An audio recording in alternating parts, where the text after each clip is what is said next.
Manny Pacquiao tinanong ng media kung sino daw ang pinakamahusay na kalaban sa kanyang karir at ang mga pangalan na binanggit ni Pacquiao ay si Eric Morales, Marco Antonio Barrera, Juan Manuel Marquez, Oscar De La Hoya, Miguel Cotto at Antonio Margarito. Paliwanag ni Pacquiao na hindi niya pinili si Floyd Mayweather Jr. sa kanyang pinakamahusay na nakalaban ay kung bakit daw ito tumatakbo sa buong 12 rounds at nanalo pa sa kanilang bakbakan. Gusto daw ng boxing fans ang ma-action at exciting na laban at hindi passion show.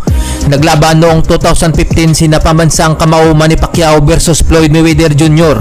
Nanalo si Mayweather via unanimous decision kung saan maraming mga boxing fans ang nadismaya sa tinaguriang fight of the century. Boring daw ang laban at hindi exciting dahil sa panay takbo at iwas ni Mayweather Jr. sa ibabaw ng ring. Kahit mismo ang heavyweight legend Evander Holyfield ay nanood sa laban ay sinabing nanalo si Pacquiao. Paano daw mananalo si Mayweather kung tumatakbo ito at kunti lang sumuntok? Paliwanag pa ni Holyfield na naging agresibo si Pacquiao at nagdidikta ng laban kontra Mayweather Jr. Mas marami din daw ang tama ni pambansang kamao Manny Pacquiao sa bawat round kumpara kay Mayweather.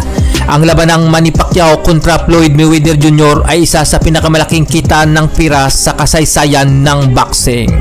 Marlon Nightmare Tapales kukunin ng kampo ni Undisputed King Monster na Naoya Inoue para gawing ka-sparring partner. Ito'y matapos maikasa ang labanang Inoue versus Akhmadaliev sa September 14. Isa si Marlon Tapales sa tumalo noon sa undefeated na si Akhmadaliev ng kanilang bakbakan noong April 2023 kung saan nakuha ni Nightmare Tapales ang IBF at WBO belt para maging unified champion sa super bantamweight division.